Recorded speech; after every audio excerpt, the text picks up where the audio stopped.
Dr. Shah is with us tonight to share his perspective on global education, community empowerment, international development. Now, you're going to be amazed when you see this guy, if you haven't met him before, how young he is and how much he has absolutely accomplished.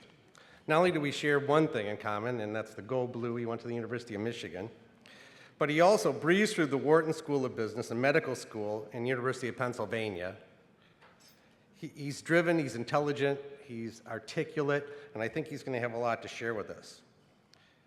He led the U.S. AIDS program, including Feed Future and Power Africa initiatives that improved the nutrition of over 12 million children and empowered 7 million farmers to use smart tools to grow their way out of poverty. This is definitely things that make a big difference in our world. As administrator of the USAID's program, he administered $80 billion in international development program and led over 10,000 employees in more than 70 countries. His global vision has resulted in the establishment of innovative and entrepreneurial public and private partnerships, programs that have helped make our world a better place to live in. And that kind of a contribution for serious problems and serious people makes a big positive improvement. With credentials like this, you can see why Dr. Shah was selected Fortune magazine's 40 under 40 worldwide list. Not the local list, the worldwide list. Other small detail that is worth mentioning tonight, that Dr. Shah recently gave up mountain climbing to spend more time with his wife, who has graciously been nice enough to also accompany us here tonight, and spend more time with his wife and family. And now, a look at our interconnected world and community of nations through the eyes of our honored 2015 keynote speaker, Dr. Raj Shah.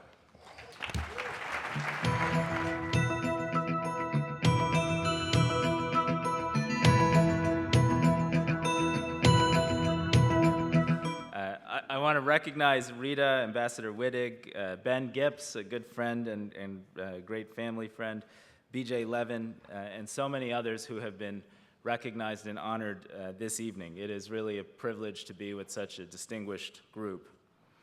I am also truly excited about the work of the World Affairs Council and want to thank Tony, Edie, my buddy Dale Jones, and so many others who I know put a lot of their extra time and effort into making sure that this group here and around the country is advocating for really human justice and human dignity, especially when it's hard.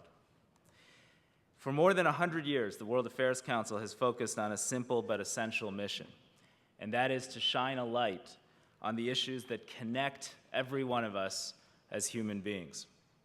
Every year, your work touches more than 375,000 people around the world, and nearly 500 students right here in our home community in Washington. Long before the days of Facebook, Twitter, Snapchat, and so many others that I don't even know about, but I'm sure Vice Media is on top of, you realized that our lives were essentially intertwined. And you fought for the idea that justice, dignity, and opportunity for the world's least fortunate people affects our own sense of welfare, security, and well-being right here in the most powerful nation on earth. Your work should be cherished. And tonight, I'd like to honor your specific focus on education. Probably won't surprise you, I am from a predominantly Indian American background. And education was always seen as the ticket in my family to having opportunity. My parents came here on scholarships, and given that my tennis and baseball careers were not much to talk about, really impressed upon me the need to study to advance in life. My wife Shivam, who is here today and who I want to recognize and thank, now leads the E.L. Haynes Public Charter School, not more than 10 or 15 minutes from here, where 1,100 kids get a chance to get a great education here in Washington, D.C.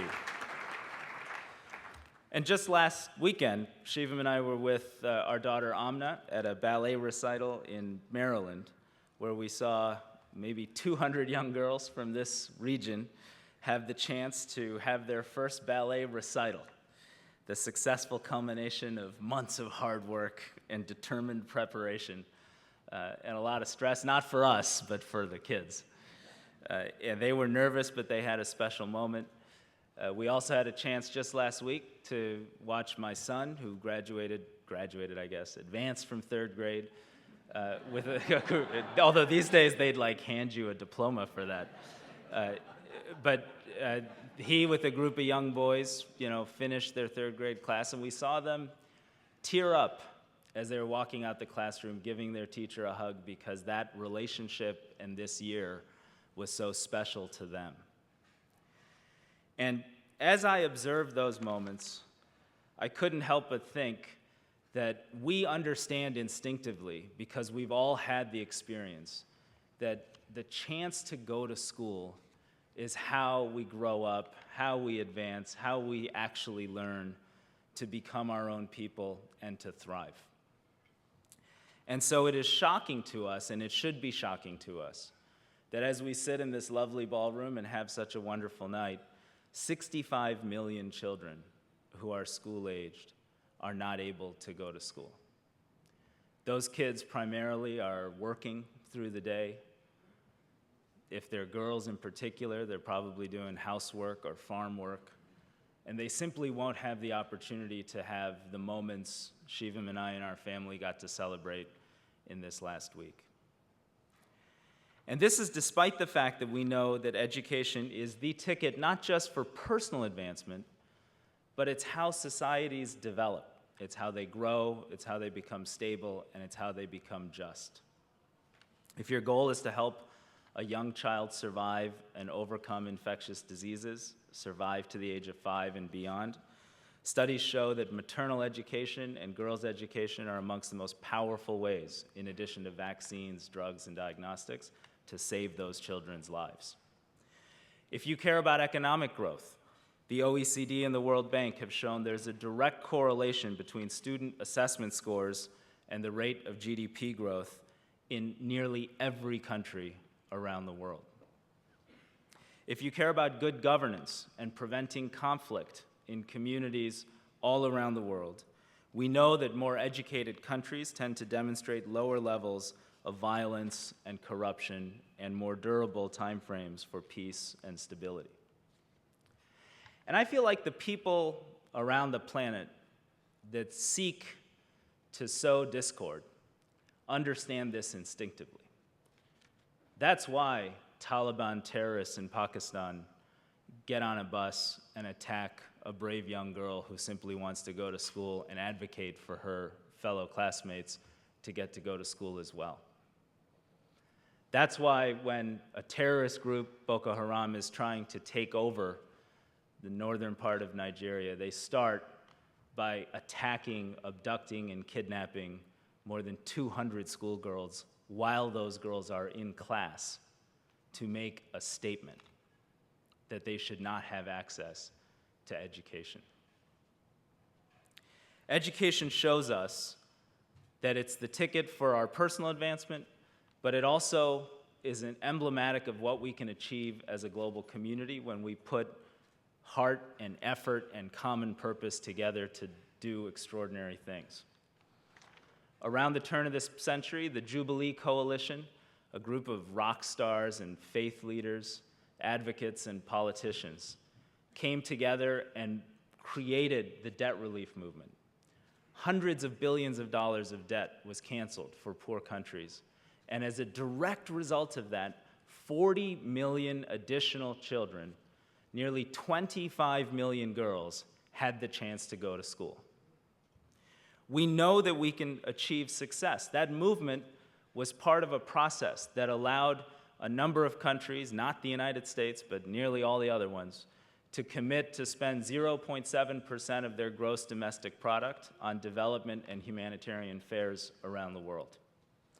It's what led to the PEPFAR program that has now successfully treated and saved 15 million people from HIV/AIDS, the Global Fund for AIDS, TB, and malaria that has cut malaria deaths for children in Africa in half, from 1 million to 500,000 per year, with studies to document the effectiveness of those efforts. The Global Alliance for Vaccines and Immunization that's vaccinated more than 400 million kids and saved more than 5 million lives in the past 15 years. When we try, when we put resources and effort against our goals, we know we can be successful. And that's why this is an important moment for this group of leaders to come together and discuss global education. For the first time in our history, we have the opportunity to actually end extreme poverty and to actually help almost all of these out-of-school kids go to school.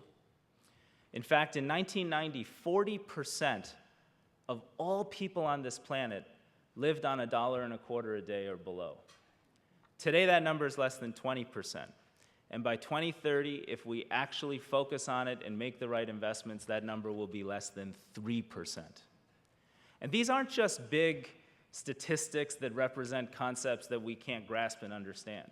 We know the difference between meeting a girl in South Sudan, talking to that child, and knowing that that out-of-school child is far more likely to die in childbirth in her teens than she is to complete a secondary education.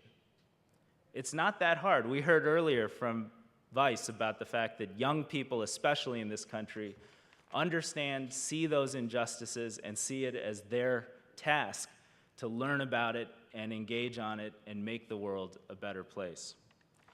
And so I'd like to challenge this group tonight. Your focus on education is admirable, but we have a few things that aren't working that we should be honest about and talk about. From 2010 to 2013, the global investment in child education actually went down by 10%. Today, if you opened up the New York Times, you saw that 11 million people were made refugees last year, the highest number in nearly 3 decades.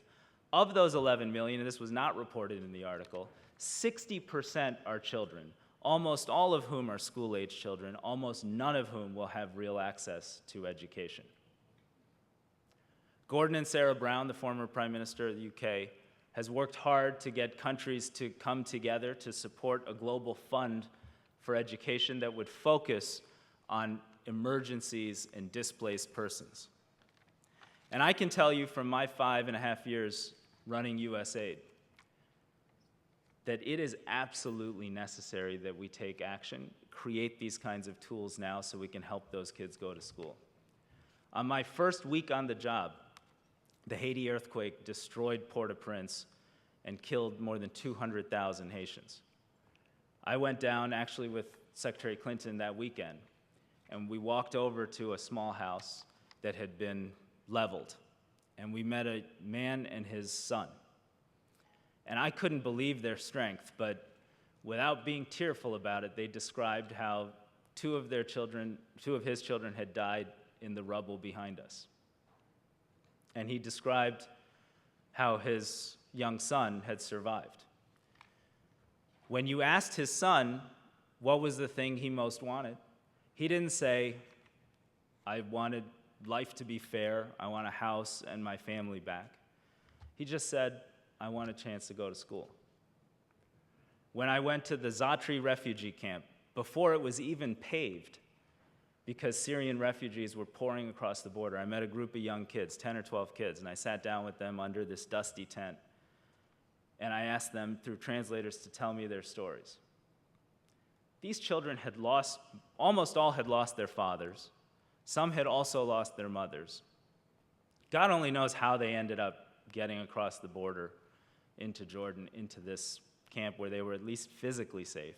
But these were middle-class kids who were used to having a home and being secure. And you ask them what they want, they didn't complain that their life was unjust or unfair, and can you make it all right? They simply said, can you build a school in this camp? From South Sudan to Pakistan to the DRC to Haiti and to Syria and Iraq, children yearn for the same basic opportunity to learn and to thrive. And the fact that we as a global community can't seem to continue to fight for these budgets, do more to embrace these children, means that more is required of each of us in this room to fight for change. In the next few weeks, there'll be a conference in Norway. The Norwegian government's committed to getting this humanitarian action fund off the ground. I know there are a lot of ambassadors in the room here tonight. I'd ask that you go back to your countries, send a cable to your capitals, ask them to support this fund at that conference. A few weeks after that, the world will gather in Addis Ababa to talk about financing for development. Countries will have a chance to make pledges. Under President Obama, despite sequestration and all of the budget cuts, our budgets at USAID went up every single year that I was the administrator, beyond what even the president asked for, because we were able to forge a Republican and Democratic consensus that this is the right thing to do. I'd ask that you go back and ask your capitals to make strong commitments in Addis this summer. And this September, we have a chance for the first time in our history to embrace the goal of ending extreme poverty by 2030. And those of you in this room that are diplomats and public sector leaders have the opportunity to advocate for and make that happen. It's important to set goals, targets, and quantitative areas of focus, because that's the only way we're actually going to achieve any kind of meaningful result.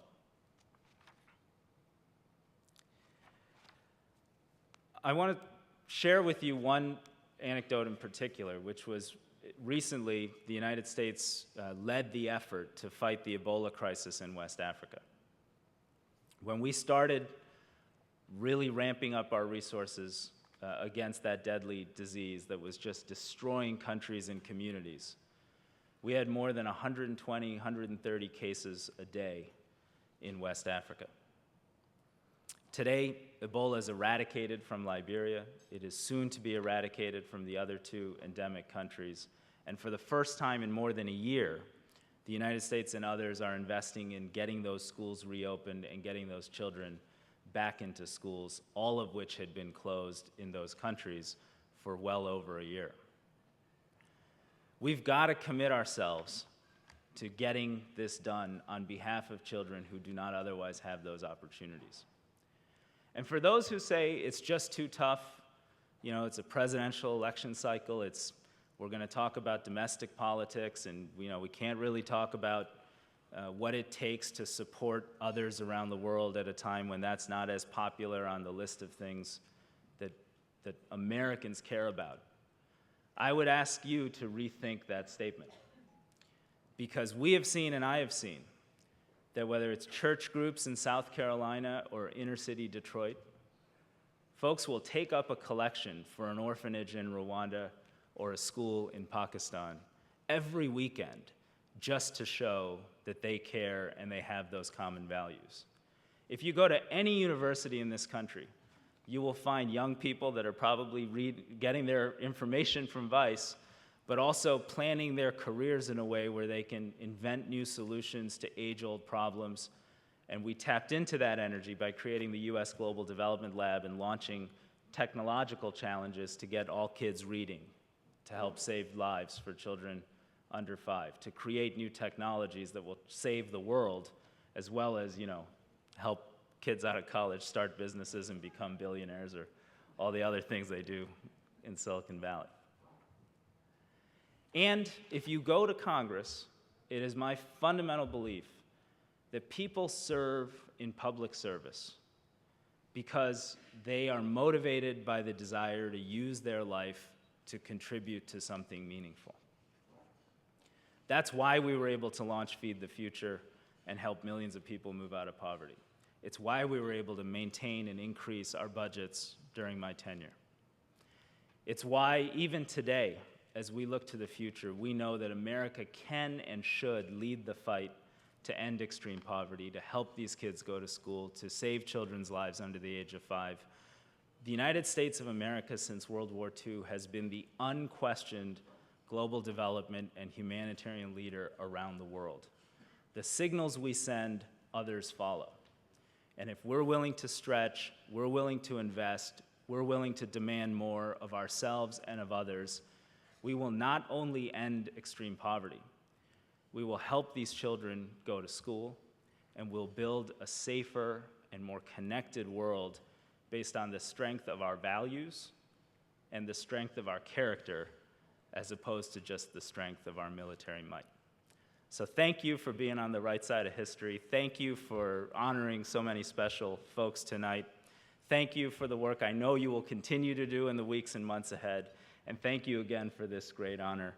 I'm proud to be part of the World Affairs Council. Thank you.